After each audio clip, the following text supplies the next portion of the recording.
Hello student, कैसे हैं आप लोग। उम्मीद करते हैं कि आप लोग बिल्कुल फिट होंगे।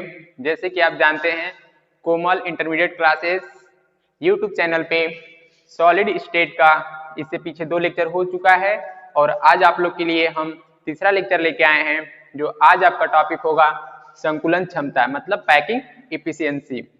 तो इससे पहले 2 लेक्चर हुए हैं। जो स्टूडेंट इस चैनल पे नए होंगे कृपया वो पीछे के लेक्चर्स को देख लें, ताकि आज का लेक्चर आपको बिल्कुल अच्छे से क्लियर हो सके। ओके, तो देखो बच्चों, क्या होता है संकुलन क्षमता। ठीक है, इससे पहले हमने पिछले वाले प्रीवियस लेक्चर्स में पढ़ाया है एफसीसी, बीसीसी और एससीसी। ठीक है, तो उसमें होता क्या है, और इससे पहले क्रिस्टल जालक भी आपको पढ़ाया गया है। ठीक है, तो देखिए संकुलन क्षमता क्या होता है।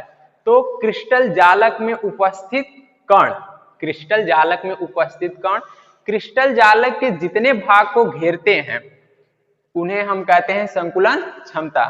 एक बार फिर से रिवाइज कर लीजिए। क्रिस्टल जालक में उपस्थित कण क्रिस्टल जालक के जितने भाग को घेरते हैं उसे हम लोग कहते हैं संकुलन क्षमता। ओके, क्लियर है। ठीक है, तो हम आप लोग को दिखाते हैं क्रिस्टल जालक के भाग कितने कैसे घेरते हैं। तो देखिए, पहले हम लोग एक एकक कोष्टिका बना लेते हैं, क्योंकि क्रिस्टल जालक का एक पार्ट हम लोग बना लेते हैं। ठीक है, तो देखिए जो इसमें होता है, हमने बताया है कि जो इसमें कण होते हैं, इसके हम एससीसी की बात कर रहे हैं, एससीसी की बात कर रहे हैं। ओके, जो कण होते हैं वो इनके 8 कोनों पे होते हैं। ठीक है, तो बात सुनो बच्चा।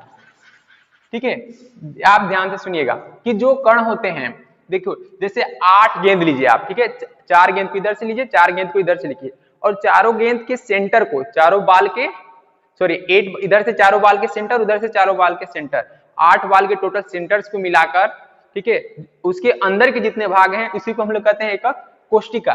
ठीक है, तो उसमें कुछ ना कुछ भाग छूटा रह जाएगा, रिक्त रह जाएगी, और कुछ भाग कवर रहेंगे। ठीक है, तो जो भाग कवर रहता है उसी को हम कहते हैं संकुलन क्षमता। ठीक है, क्योंकि देखिए ये इतना भाग कवर रहेगा, इतना भाग, एक्चुअली ये होता क्या है कि ये बिल्कुल चिपके हुए रहते हैं, दोनों कण एक दूसरे से बिल्कुल चिपके हुए रहते हैं, लेकिन हम लोग बनाते हैं थोड़ा दूर बनाते हैं ताकि आपको कंफर्म हो सके। क्लियर है। तो देखिए, क्लियर करिए आप लोग। यह लिखा गया संकुलन क्षमता बराबर एकक कोष्टिका में उपस्थित कणों का आयतन अपान एकक कोष्टिका का आयतन इंटू 100। ठीक है, तो बात समझने का कोशिश करिएगा। जैसे एग्जाम होता है 100 नंबर का। ठीक है, तो एग्जाम होता है 100 नंबर का, तो हम लोग 100 कहाँ लिखते हैं, 100 कहाँ लिखते हैं, सबसे नीचे। अगर उसमें से कितने नंबर हम लोग ने पाए हैं, 90 नंबर। ठीक है, 90 नंबर तो हम लोग कहाँ रखते हैं, ऊपर। ठीक है, तो और उसमें 100 का मल्टीप्लाई करके हम उसकी प्रतिशत निकाल लेते हैं, परसेंटेज निकाल लेते हैं। तो इसी प्रकार से है एकक कोष्टिका का टोटल आयतन, जैसे हमारा टोटल नंबर है, एकक कोष्टिका जो होता है उसका टोटल आयतन, और उसमें से कितना मार्क्स ऑब्टेन किया गया है, मतलब कितना स्थान घेरा गया है उपस्थित कणों का आयतन, वो ऊपर और बगल में 100 से मल्टीप्लाई। क्लियर है बच्चों। देखिए, एकक कोष्टिका में उपस्थित कणों का आयतन, तो उसमें एक कण तो होंगे नहीं, एक कण होंगे, 2 कण हो सकते हैं, 3 कण हो सकते हैं। ये निकालेंगे कैसे, तो क्या करेंगे हम लोग, लिखेंगे क्या, कणों की संख्या, मतलब अवयवी कणों की संख्या इनटू एक कण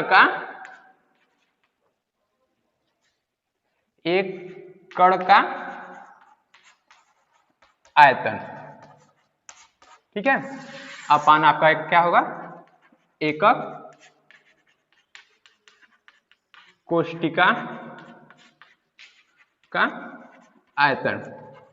बात क्लियर हो रही है, इंटू 100। और इसको हम लोग कहते क्या है, पैकिंग इफिशियंसी। तो पीई से डिनोट करते हैं, और 100 से मल्टीप्लाई कर रहे हैं, इसका मतलब हम परसेंटेज निकाल रहे हैं, तो हम क्या लिख देंगे, percentage of packing efficiency equal to कणों की संख्या इंटू एक कण का आयतन। अगर हमें बहुत सारे कण हैं, उनका आयतन निकालना होगा तो क्या करेंगे, कणों की संख्या लिखेंगे और एक कण का आयतन निकाल के उसमें मल्टीप्लाई कर देंगे। क्लियर है। तो देखिए, तो कणों की संख्या के लिए हम लोग क्या डिनोट करेंगे, जेड। क्लियर है। और एक कण का आयतन कितना होगा, 4/3 पाई आर क्यूब। क्लियर है। क्यों, क्योंकि वो क्या रहता है, एक सर्किल का पार्ट होता है। क्लियर है। तो देखिए, एकक कोष्टिका का आयतन कैसे निकालेंगे, एकक कोष्टिका की विमा कितनी है, एकक कोष्टिका अगर यहां बनाया जाए एकक कोष्ठ का यहाँ बनाया जाता है। इसकी बीमा कितनी है? a, ठीक है। तो इसका ये एक तो है क्यूबिक है, घन है, तो घन का आयतन कितना होता है? Side into side into side, मतलब साइड का क्यूब। इसी तरह यहाँ पे क्या हो जाएगा आयतन इसका? a cube into 100। क्लियर है बच्चों?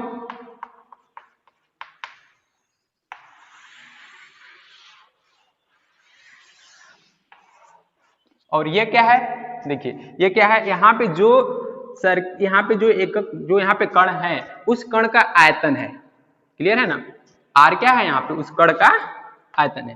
क्लियर है? तो इस फार्मूले को नोट डाउन करिए, फिर आपको एससीसी, बीसीसी और एफसीसी में इसका दिखाते हैं कि कितना परसेंटेज वो घेरता है। क्लियर है? यहां तक नोट करिए, ठीक है। तो देखिए हम लोग अब देखते किस में है, एससीसी। एससीसी में देखते हैं कि पैकिंग इफिशियंसी का परसेंटेज कितना आता है। क्लियर है? तो सॉल्व करते हैं, देखते हैं। तो पैकिंग इफिशियंसी देखने के लिए एससीसी में आपको बताया गया था कि जो हमारे सर्किल होते हैं, अवयवी कण जो होते हैं कुछ इस टाइप से होते हैं।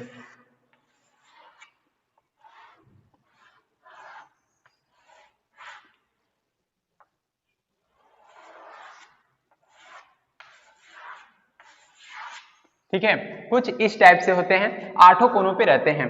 तो जो एससीसी में अवयवी कण होते हैं क्या होते हैं? एक दूसरे से चिपके हुए रहते हैं। ठीक है, एक दूसरे से क्या रहते हैं? चिपके हुए रहते हैं। अगर हम यहाँ देखा जाए तो ये टोटल हमारा, अगर ये ए है और ये क्या है? बी है, तो अगर ए बी देखा जाए तो टोटल कितना है? ए है उसकी बीमा।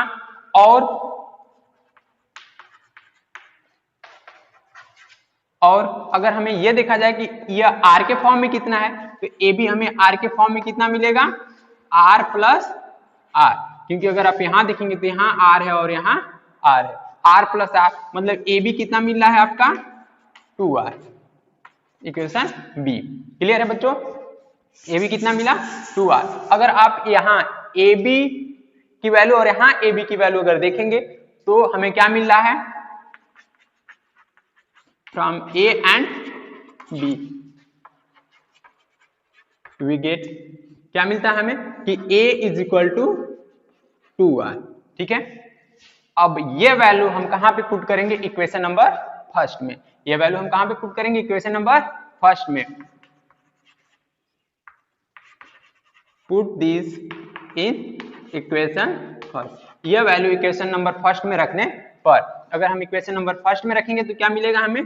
PE percentage of packing efficiency is equal to, value लिख लीजिए, Z इंटू 4/3, पहले लिख लेते हैं हम लोग फार्मूला, पाई आर क्यू अपान कितना है? ए क्यू इंटू 100। क्लियर है? यहाँ 100 छूट गया है। क्लियर है बच्चों? अब देखिए हम क्या करेंगे, ए की वैल्यू यहाँ पे 2r रखेंगे। अब z की वैल्यू आप लोग बताइए कितना होगा? z की वैल्यू एससीसी में कितना होगा? आप लोग को इससे पहले बताया गया था कि एससीसी में जो z की वैल्यू होगी 1 होगी, बीसीसी में z की वैल्यू 2 होगी, एफसीसी में z की वैल्यू 4 होगी। ये बात पिछली क्लासेस में आपको समझा दी गई है, कृपया वहां से नोटिस करिए। ठीक है, अब यहाँ पे हम a की वैल्यू रखेंगे, यहाँ पे a की वैल्यू रखते हैं, इधर रख देते हैं। क्लियर है? a की वैल्यू रखिए तो क्या मिलेगा? Packing efficiency is equal to, z की वैल्यू हम कहाँ कितना रखेंगे? 1। क्यों? क्योंकि क्या है? एससीसी है। ठीक है, 4/3 पाई इंटू आर क्यूब। ए की वैल्यू रखेंगे तो कितना लिखेंगे? 2r का होल क्यूब इंटू 100। क्या हो गया यहाँ पे? 4/3 पाई की वैल्यू 1 इंटू आर क्यूब, यहाँ पे कितना है? 8r cube into 100। ये आर क्यू से आर क्यू क्या हुआ? कैंसिल हुआ। ठीक है, अब इसको आप सिंपल से सॉल्व कर सकते हैं। सॉल्व कर सकते हैं कि नहीं? ठीक है, तो इसको सॉल्व करके देखिए, आर क्यू से आर क्यू कटा, ठीक, या फिर अब आर क्यू से आर क्यू कट गया तो यहाँ पे क्या बचा? 4 इंटू 100, 3 इंटू 8। तो बच्चों एक बार फिर से इसको सॉल्व करके आप खुद से देखो कितना आ रहा है वैल्यू। ठीक है,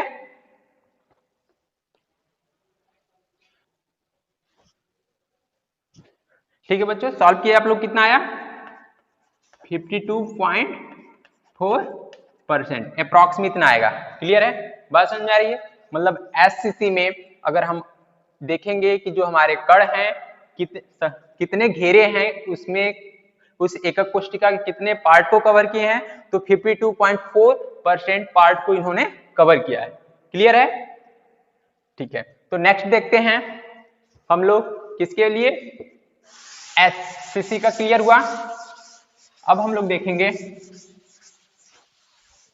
एफसीसी के लिए। किसके लिए देखेंगे हम लोग, एफसीसी के लिए। ठीक है, तो बच्चों ये बताओ एफसीसी के लिए कणों की संख्या कितनी होगी, जेड की वैल्यू बता दीजिए आप लोग, कितना निकला गया था 4। क्लियर है, 4 निकला गया था ना। चलिए अब हम लोग देखते हैं, पहले इसका हम लोग पार्ट फिगर बना लेते हैं।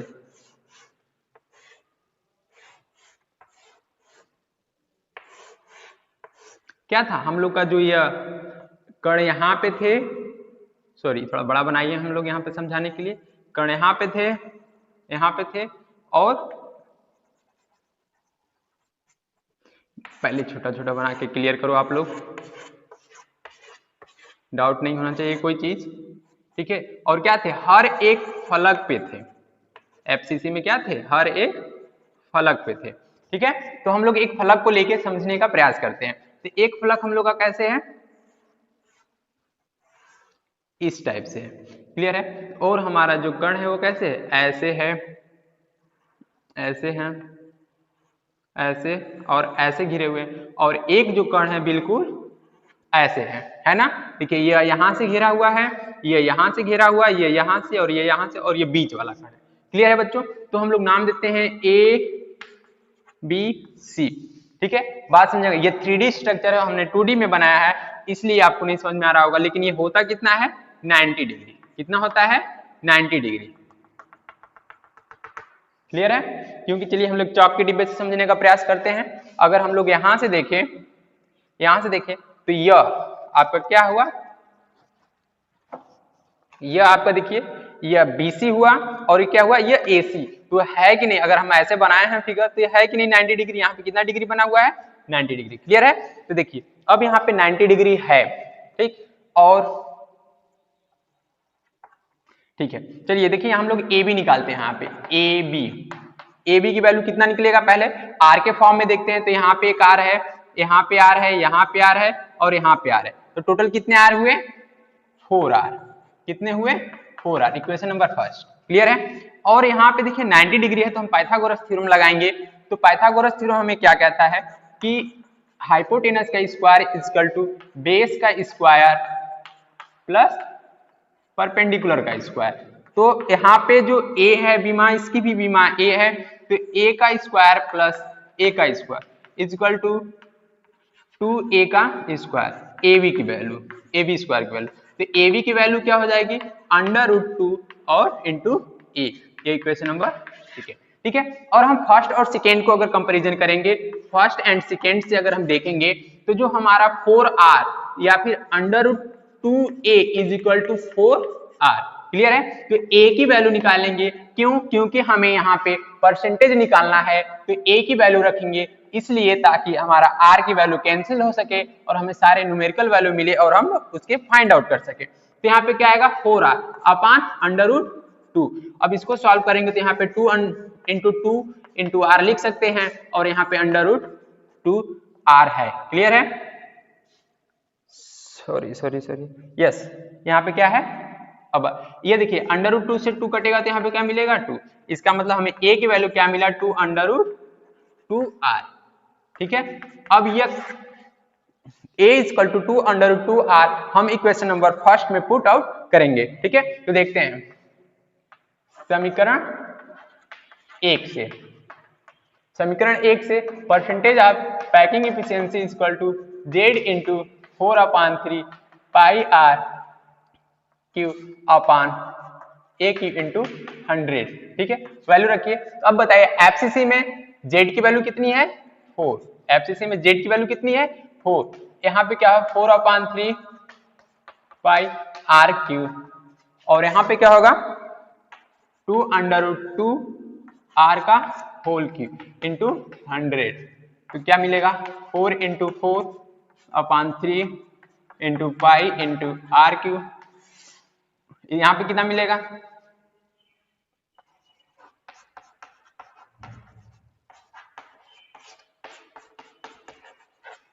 यहाँ देखिए इसका अगर क्यूब करेंगे तो 2 का क्यूब होगा 2 × 2 = 4 × 2 = 8 और √2 का पहले 2 आएगा, √ में 2 रहेगा। क्लियर है बच्चों? ठीक है, यहाँ पे क्लियर हो रही है। फिर इसके बाद अगर आप देखेंगे तो टोटल आपके पास न्यूमेरिकल वैल्यू मिल गई।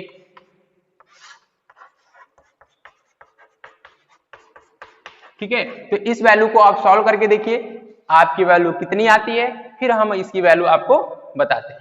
क्लियर है?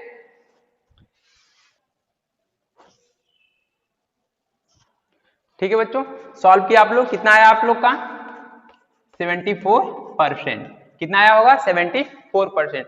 अब आप अपने ध्यान से सुनिए, समझिए कि जो आपका एससीसी था, ठीक है, और आपका एफसीसी है, दोनों में कंपैरिजन करिए। ठीक है, कंपैरिजन करेंगे तो आपको यह दिखेगा कि जो कण होते हैं एफसीसी में ज्यादा होते हैं। अगर उस एफसीसी में एक कोष्टिका में ज्यादा कण होंगे तो ज्यादा एरिया कवर करेगा, इसलिए इसकी वैल्यू ज्यादा आई है। और एससीसी में 52.4% आया था। क्यों? क्योंकि उसमें कणों की संख्या कम थी। बात क्लियर है? बोलो बच्चा। तो इसको नोट डाउन करिए। देखिए अब हम लोग क्या नेक्स्ट लेके आए हैं बीसीसी। ठीक है, बीसीसी में देखेंगे संकुलन क्षमता कितनी होती है, मतलब उसमें कितने प्रतिशत कण उस हमारे एकक कोष्टिका को घेरे हुए हैं। तो सबसे पहले हम बीसीसी का एकक कोष्टिका देखते हैं। बीसीसी के एकक कोष्टिका में क्या होता था बच्चों कि जो 8 कण होते हैं कोनों पे होने के साथ साथ सेंटर पे भी होते हैं। बात क्लियर है ना? तो देखिए अगर हमें निकालना हो, सेंटर पे भी होते हैं, अब हमें निकालना हो कि यहाँ पे पैकिंग एफिशिएंसी क्या हो, तो सबसे पहले हमें रिलेशन उसी तरह जैसे फर्स्ट और सेकंड में हम लोग रिलेशन निकाले ए और आर में, यहाँ भी हम पहले ए और आर में रिलेशन निकालेंगे। तो सबसे पहले केयर करिए, जो हमारे पास ये है पहले हम इसको इधर वाले पॉइंट से, ये पीछे वाला आगे वाले से ऐड किया और इनको इनसे मिला दिए। क्लियर है? बात समझ आ रही है? ठीक है, तो देखिए हम यहाँ चाक से आपको समझाने का प्रयास करते हैं। ठीक है बच्चों, देखिए हमारे पास ये क्या है, ये सबसे पहले इधर है, तो हम इस वाले पॉइंट को इधर वाले पॉइंट से मिलाए हैं, क्योंकि इसके बीच में क्या है हमारे पास एक कण है, तो इधर वाले पॉइंट को हम इस वाले पॉइंट से मिलाए हैं। अब देखिए, और इधर वाला जो पॉइंट है, इधर वाला पॉइंट इधर वाले पॉइंट से मिलाए हैं, तो यह जो पॉइंट है हम लोग इसको मिलाएंगे। क्लियर है? बात समझ आ रही है? तो अब देखिए थोड़ा यहाँ पे कितने डिग्री बनेगा, तो चाहे यहाँ डिग्री हो या ऐसे आके और फिर ऐसे गया हो, तो यहाँ पे भी कितने डिग्री होंगे 90 डिग्री, हर जगह यहाँ पे 90 डिग्री। क्लियर हो रही है? बात समझ में आ रही है बच्चों? तो देखिए क्या होगा कि हमारा, देखिए यहाँ पे अगर उसी फिगर को हम यहाँ पे बनाएं तो क्या मिल रहा है, जो हमें यह मिल रहा है, तो सबसे पहले हम ये निकालेंगे, फिर उसके बाद हमें ये निकालेंगे, तब हमें यहाँ पे एक आर तो मिलेगा, 1 R 2 R 3 R 4 R 4 R तो मिलेंगे, लेकिन हमें ये नहीं पता है और ये तो पता है। ठीक है, ये ए है, ये कितना है ए है, तो सबसे पहले हम ये निकालेंगे, तो क्या लिखेंगे in triangle A D B. क्यों? क्योंकि यहाँ पे ये क्या है 90 डिग्री है। क्लियर है? तो देखिए ए बी डी में आपको क्या मिलेगा कि ए बी का square is equal to A D का स्क्वायर प्लस बी डी का स्क्वायर। यहाँ पे ए प्लस ए का स्क्वायर इक्वल टू 2a का स्क्वायर ए बी का स्क्वायर। तो ए बी बराबर क्या मिलेगा 2√a।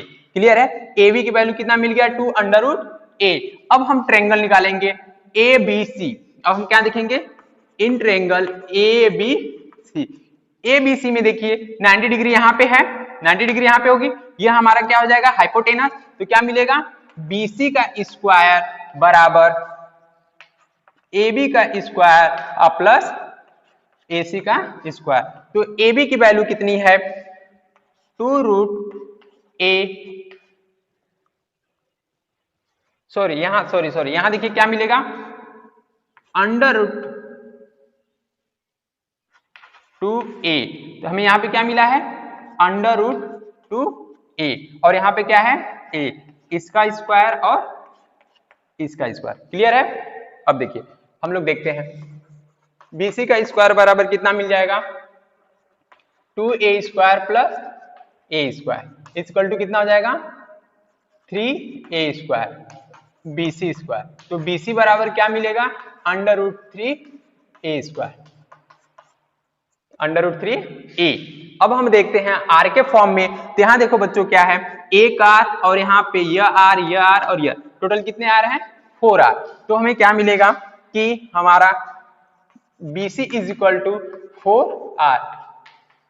ठीक है, अब हम इसको कंपैरिजन करेंगे तो क्या मिलेगा √3A is equal to 4R। तो A is equal to 4R upon √3। Okay, अब हम यहां से A की वैल्यू R के फॉर्म में निकाल चुके हैं, तो यह वैल्यू कहां रखेंगे इक्वेशन नंबर फर्स्ट में।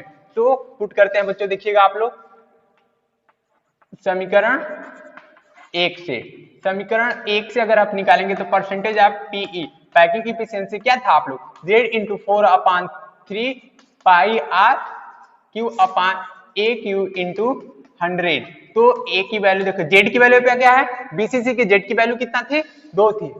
ठीक है, 4/3 into pi RQ upon A की वैल्यू कितना है 4R अपॉन √3। क्लियर है का होल क्यूब इंटू 100। ठीक है, तो देखिए यहां पे क्या मिलेगा 2 इंटू 4/3 पाई RQ अपॉन 4/√3 का होल क्यूब इंटू R का होल क्यूब इंटू 100। ये RQ से RQ कट गया। ठीक है बच्चों, अब देखिए यहाँ पे सारा आपके पास न्यूमेरिकल वैल्यू है। अब इसको सॉल्व करेंगे तो आपको कुछ वैल्यू निकलेगा। तो सबसे पहले आप इसको सॉल्व करिए, फिर हम आपको बताते हैं। क्लियर है?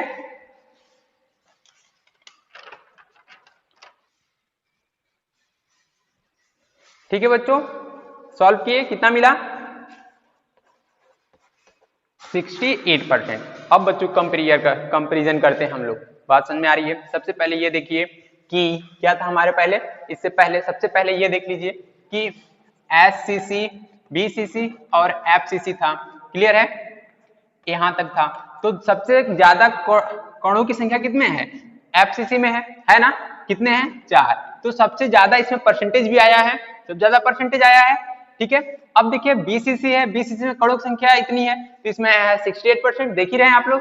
फिर SCC में सबसे कम कणों की संख्या है तो यहाँ पे आया था सबसे कम प्रतिशत संख्या। ठीक है, तो ये बहुत इंपॉर्टेंट है। एक बार इस वीडियो को फिर से पीछे करके इस पूरे वीडियो को एक बार फिर देखिए, इसको अच्छे से रिवाइज करिए। नेक्स्ट टॉपिक क्या है, एकक कोष्टिका की बीमा संबंधित गणनाएं। ठीक है, तो एक बार फिर रिवीजन करा देते हैं कि HCC में कणों की संख्या 1, BCC में 2 और FCC में 4। अब हम लोग स्टार्ट करते हैं और देखते हैं कि एकक कोष्टिका में बीमा संबंधित गणनाएं क्या होती है। तो घनत्व बराबर क्या होता है, सबके लिए तो यही होता है, घनत्व बराबर द्रव्यमान बटा के आयतन। और हम लोग निकाले हैं एकक कोष्टिका के लिए, तो एकक कोष्टिका का घनत्व बराबर होगा एकक कोष्टिका का द्रव्यमान बटा के एकक कोष्टिका का आयतन। ओके बच्चों, तो चलिए देखते हैं एकक कोष्टिका का द्रव्यमान क्या होगा। तो एकक कोष्टिका का द्रव्यमान बराबर क्या होगा, कणों की संख्या इंटू एक कण का द्रव्यमान। बात समझ आ रही है? अगर हम एकक कोष्टिका, अगर ये पूरा कोष्टिका है, इस पूरे कोष्टिका का द्रव्यमान निकालेंगे तो उस कोष्टिका में कणों की संख्या देखेंगे कि कितने कण हैं और किसी एक कण का द्रव्यमान निकाल के उस कणों की संख्या से मल्टीप्लाई कर देंगे तो टोटल एकक कोष्टिका का द्रव्यमान निकल जाएगा। बात क्लियर है? बात समझ आ रही है बच्चों? अब देखते हैं मोलर द्रव्यमान।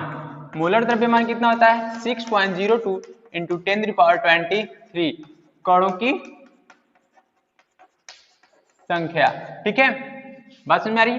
और ये इसको किससे डिनोट करते हैं, NA से। इसको किससे डिनोट करते हैं, NA से। और इसको किससे डिनोट करते हैं, M से। ओके, बात क्लियर हो रही है? इसका क्या मतलब है कि अगर इसको ऐसे देखा जाए तो NA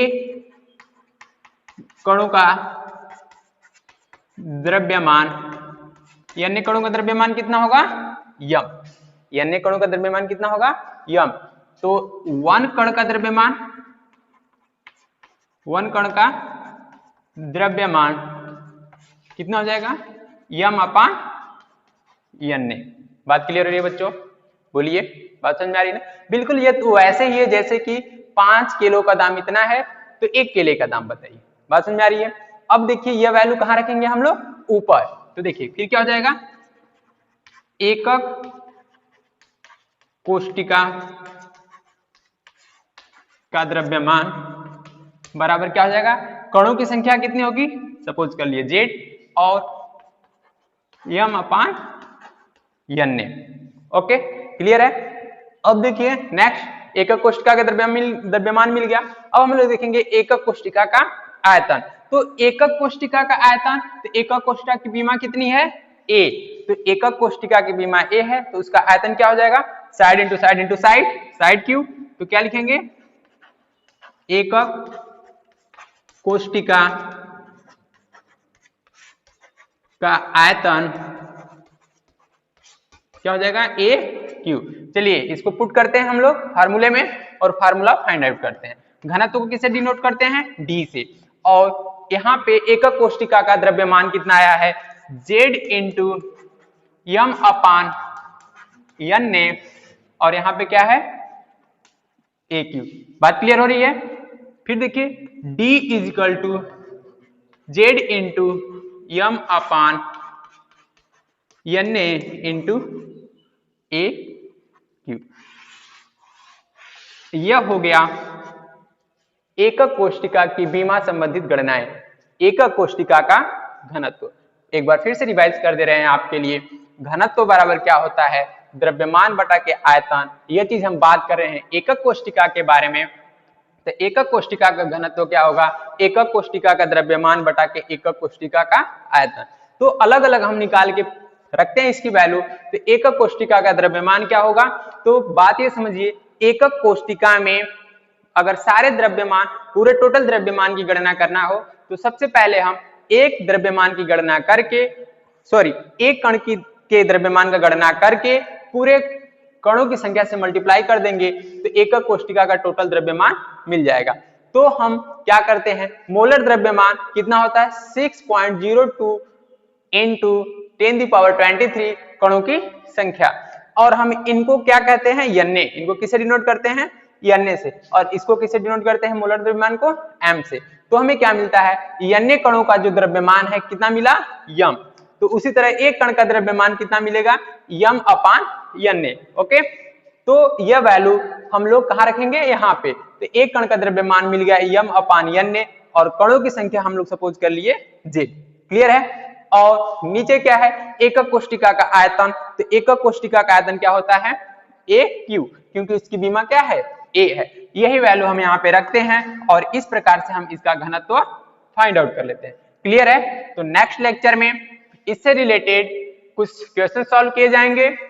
ठीक है बच्चों, तो प्लीज इसको अच्छे से देखें और समझें।